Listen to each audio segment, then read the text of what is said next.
All right, I'm going to lay everything out on the table right from the start and be as direct as possible. What I'm about to share with you in the next 18 minutes is something I can guarantee you've never seen anywhere else on the internet. And I say that with complete confidence and 100% certainty. Check me on this and see if anyone else dares to talk about these things in this way. This isn't just another generic marketing tutorial you've seen 1,000 times. This is a surgical strategic training that's going to show you exactly why your current marketing is attracting the wrong people and exactly what needs to happen to stop this bleeding. Let's see, if 90% of the people watching this video aren't a good fit to be my clients, that's fine. It's even intentional. You'll still get real practical value here, even if we don't end up working together. But for the 10% for whom this is the right fit, this training is going to be the most critical turning point their business will experience this year. Now, this training isn't for you if you're satisfied with your current situation, or if your investors are already coming to you with plenty of available funds, if a high percentage of your scheduled meetings actually take place, and you close a deal every 3 or 4 meetings. So stop right now. You don't need me. Go run your business. If you're looking for magic solutions, if you expect someone to give you some secret formula that will solve all your problems overnight, you're going to be disappointed with what I'm about to say. And one last thing, the system I'm revealing is based on professional truth. If your service doesn't have a strong backing and real value for the investor, this system will simply expose your bluff very quickly. That's why this guide is relevant for you if you're the owner of an investor recruitment company with proven results and a solid track record. You offer a quality service and you know that you provide real value to your clients. You're tired of seeing your best salespeople get worn out dealing with people who don't have available capital or any real intention to invest, and you understand that in 2026, real estate is a business of psychology and building trust, long before it's a business of numbers and concrete. So if you see yourself in this description, put your phone aside and let's get to work. You feel it. Even if you don't say it out loud, you feel it in your meeting schedule, in your salespeople's burnout, and especially when you look at the bottom line at the end of the month. Why am I paying so much and getting so little in return? Here's the truth that no marketing agency will tell you. Your problem isn't a lack of leads. The real problem is that you're spending thousands of dollars every month to fill your calendar with people you don't even want to talk to. People who just want to ask a question, people who just want to check out their options, people who come to the call with one clear agenda to find a reason not to trust you. And many of them just bail and leave you waiting in front of a blank screen. So what do? You switch agencies, the marketing agency. The new agency swears the problem was with the creative, or that the targeting wasn't accurate, or that the landing page didn't convert. You promise yourselves that this time it will be different. You give them a chance, 3 months go by, and you find yourself exactly at the same point. Maybe this is already your second or third agency, and at some point, doubt starts to creep in. Maybe the problem is me, maybe my model is flawed, maybe that's just how this industry works and I need to accept it. So that's really not the case, and it shouldn't work like that. The problem is that everyone, both you and the agency you worked with, are trying to answer the wrong question. The question everyone is obsessed with is, how do we get more leads? The question you really need to ask yourself is completely different. Why did my best investors choose me specifically? Laugh and think about it. Think about the 5 best investors you've ever worked with. The ones who transferred the money without hesitation, who didn't haggle over every 0.5% in commission, and who referred their friends to you after the deal was closed. You know exactly who I'm talking about. You have those names in your head. But the thing is, if you can tell me why they chose you, why they put their trust specifically in you and not in a competitor. And don't give me the answers from the brochure, not competitive rates, years of experience in the market, or professional guidance. Everyone, absolutely everyone, says that. Ask about the real reason, about the specific trigger that made them sign the check, to transfer 6 or 7 figures into your bank account and go to sleep peacefully that night. Most of the business owners I talk to can't answer this question. They think they know, but when I talk to them, they hesitate. And according to their actual rules, the answers I get are completely different. Now, nice to meet you. I'm Oshigaz, an Israeli marketing strategist, and where I come from, we don't sugarcoat reality. We put the truth on the table even when it's unpleasant and uncomfortable. And that's exactly what I'm going to do with you right now. I invested 8 years of my life in building trust systems in fields where people entrust significant capital. Fields where, without absolute trust, there is no deal. I'm not talking to you about branding, logos, or pretty presentations. I'm talking about the critical mechanism that determines who walks through your door and how they size you up the moment they sit across from you. 3 years ago, I entered the world of real estate investors, and I saw excellent companies with strong professional teams that are simply bleeding money on marketing. Why? Because no one there ever stopped for a moment to ask the question, what actually makes the right investor say yes? So I did something no other marketing agency had done. I stopped guessing. I went straight to the source, to the investors who actually put money on the table. And what I discovered there changed everything for me. I realized that before we even talk about marketing, we first need to understand why. Why do people even invest money in the first place? Later on, I'll break down the methodology for you step by step, and you'll see exactly how it works. But let's talk for a moment about what's holding your office back on a daily basis. Think about your salesperson. It might even be you. It's 5 o'clock in the afternoon, and they've already made 30 or 40 calls. They're exhausted, their voice is hoarse, and they feel like they're running in place. Out of all those calls, a large portion didn't even answer. Some don't remember leaving their details, and others maybe even signed the agreement. As for those who did answer, the conversation felt more like an interrogation. Thank you. They ask, who are you working with? What guarantees do I have? Why this commission? Where's the catch? And at the end of the call, they always say the same thing. Send me some materials by email. I need to think about it. You know just as well as I do that in 95% of cases, anyone who asks you to send the materials simply disappears. But the truth is completely different. The problem isn't with execution. The problem is that the investor has developed an immunity to your messages. Your industry is in what Eugene Schwartz, one of the greatest at marketing, as Eugene Schwartz defined it, is at level 5 resistance. That means maximum cynicism. Your investor has seen your ads as well as those of 10 other competitors. Everyone promises the same things: high returns, passive income, an experienced team, professional guidance. I call this concrete marketing. Everyone is shouting about return rates and market data. Here's the critical problem. When you sound like everyone else, you become a commodity. The investor compares you by price, or worse, doesn't trust anyone at all. But it gets worse. These promises now act as a gray filter.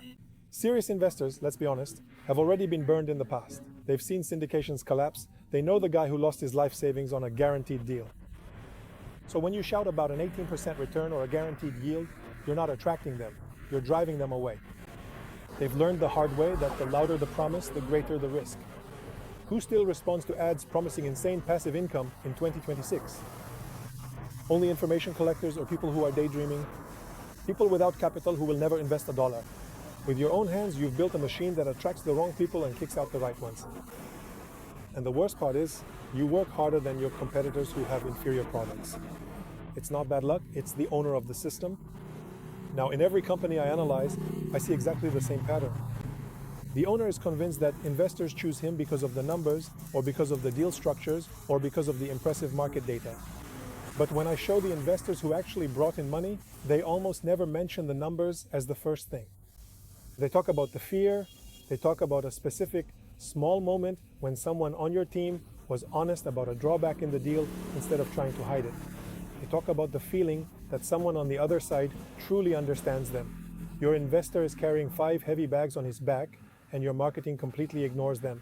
I call the first fear the trust wound. It's the trauma of 2023. It's not just skepticism, it's a fresh wound. The syndication market went through an earthquake in 2023 to 2024, and your investor knows the names. Tides Equities, GVA, Luring Capital. We saw in professional forums the horror stories about deals that wiped out all the equity. He knows people who suddenly stopped receiving profit distributions and were devastated by it. Instead of getting money, they were asked to bring more money from home. When you present him with an opportunity, he doesn't see a partner. He sees the developer who will stop answering calls when the interest rate goes up, and that scar is his mother managing him. Mom, does his marketing feel a bit too flashy? You're triggering exactly that slot. The second fear, I call it the shame test. This is the smart money trap, and it's absolutely critical because your investors are successful professionals. Doctors, lawyers, business owners. Their identity is built on being smart and successful. Think about your investor at a dinner with colleagues. Someone proudly shares that they bought a property, and everyone is listening. Now your investor has to decide whether to talk about his own investment. If the deal is good, he comes off as smart. But if something goes wrong, he becomes the joke of the evening. The fear isn't just about losing money. He'll be the sucker who thought he was making the deal of his life, but in the end, he was the one who got played. That's the real fear driving the decision, not the Excel sheet with the return calculations. The third fear I call decision fatigue. He's overwhelmed, he's subscribed to 5 different mailing lists, he gets 3 prospectuses a week, every contact person promises him Warren Buffett level returns with minimal risk, and he's not looking for another job as a real estate analyst. He's looking for someone to make the tough decisions for him, and he's not buying a property. He's buying the permission to stop worrying. He's buying his time back. The fourth fear, I call it the responsibility crisis, which is about legacy. Many of your investors are at the peak of their earning years, ages 45 to 60, and they know this window is closing. Their nightmare is to look back in 10 years and realize they wasted their most significant capital on companies that didn't know how to protect it. They're not afraid of poverty, they're afraid of failing in their role as stewards of the family wealth. And the fifth fear, I call it aging, the loss of control. Quality investors are used to being in control, but as passive investors in your deal, they sign a check and hand over the authority to you. The horror stories of 2023 were not just about losing money, they were about a lack of transparency. And investors who couldn't get a simple answer by email from the sponsor, while their equity was eroding, if you don't prove that you're a communicative and transparent partner, they will never sign. And here's the thing, you're carrying these 5 fears too. You also got burned by suppliers who promised results and then disappeared. You're also stressed chasing after leads when what you really want is to build a stable business. You and your ideal investor are more alike than you realize. Both of you are looking for exactly the same thing. Someone who tells the truth and can be trusted with your eyes closed. So let's sum it up. The investor isn't looking for returns, he's looking not to feel like a fool. He's not looking for a property, he's looking for peace of mind, and he's not looking for a deal, he's looking for someone he can trust. He's not buying square meters, he's buying his time back. And how do you find the specific trigger that trips up your investors? You can keep guessing, that's what your competitors are doing. Or you can stop guessing and come back with me for a moment to your desk. When you see that your business isn't growing, usually a few solutions come up that seem logical at first glance. But if those solutions really worked, you wouldn't be sitting here watching this right now. The first solution is to increase the budget. When you say, we just need to increase the budget, if your current messaging isn't able to build trust, what do you think will happen when you double the budget? You'll just get twice as many bad leads. Increasing the budget for a broken message is not growth. It's just a faster way to burn money. Now, the third thing is related to operations. This is the most dangerous. Deciding to halt growth in order to fix operations first. It sounds very responsible, but here's what no one tells you. Your operational problems are not caused by your service. They're caused by the kind of people your marketing attracts. An investor who came because of inflated promises and unrealistic expectations turns every small delay into a crisis, whereas an investor who came with trust and realistic expectations treats the same delay as something that just happens. Same service, same situation, but a completely different experience. Every approach you've tried so far has improved the tool without changing the message. And none of them have answered the only question that matters. What makes an investor trust you specifically? So let me show you exactly how to figure that out. Every marketing agency knows this spot. How do you reach more people? We start from the finish line. We don't guess what your market wants, we go to the people who have already given you their money and find out exactly why they did it. And around that, we rebuild your entire system around this intelligence. I call this methodology reverse engineering trust. In the first stage, we conduct a trust assessment. I ask you for a list of 10, 15 investors who have closed eligibility with you. I get on a call with each of them, one by one. I'm not selling them anything. I'm interviewing them. These aren't short, superficial calls like, were you satisfied with the service? But real, in-depth conversations where I break down their entire psychological journey. What were you most afraid of before you invested? What almost stopped you at the last moment? What was the specific moment when you decided to trust us and transfer the money? And the answers are always surprising. They tell me that what convinced them was the way you handled a tough and awkward question about risk. They were convinced by the moment when someone on your team told them honestly, this deal isn't right for you right now, and really meant it. These are triggers that build real trust, and they already exist in your business, you're just not using them. In the second stage, the messaging, we take their exact words, their fears, their internal language, and use them to replace the marketing messages. We stop talking about limited time opportunities and start speaking directly to the conversation happening in their heads.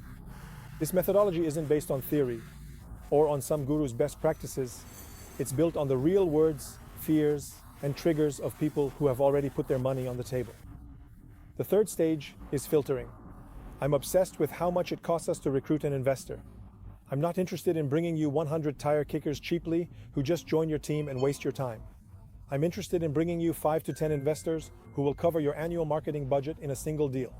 We build a dynamic and ruthless filtering process. If they don't have available funds, if they're not ready to make a decision, if they're just exploring options, they don't get into your pipeline. Period. We don't choose leads. Leads are cheap goods. We provide investors who have available capital to invest, genuine intent, and the ability to move forward. There's a world of difference. Now, in the fourth stage, for example, in today's journey, the investor's journey, it looks like this. He sees an ad, a landing page, a form that collects details, and a sales call. 4 touch points. And all these touch points give him the exact same boring answer. Credentials, experience, professional guidance. So when he gets to the call, he arrives suspicious. Your salesperson has to build trust from 0 in 30 minutes. It's an impossible task. Now let's see what happens when you build trust from the end to the beginning. Instead of 4 empty touch points, we create a path that does one thing. It peels away layers of suspicion before the investor even talks to a person. 5 layers. The first layer is to enter the conversation that's already happening in his head. We take what we learned in the research and create content that addresses exactly what worries the investor, not what's pleasant to hear. What happens if the deal is used? What happens after the deal is closed?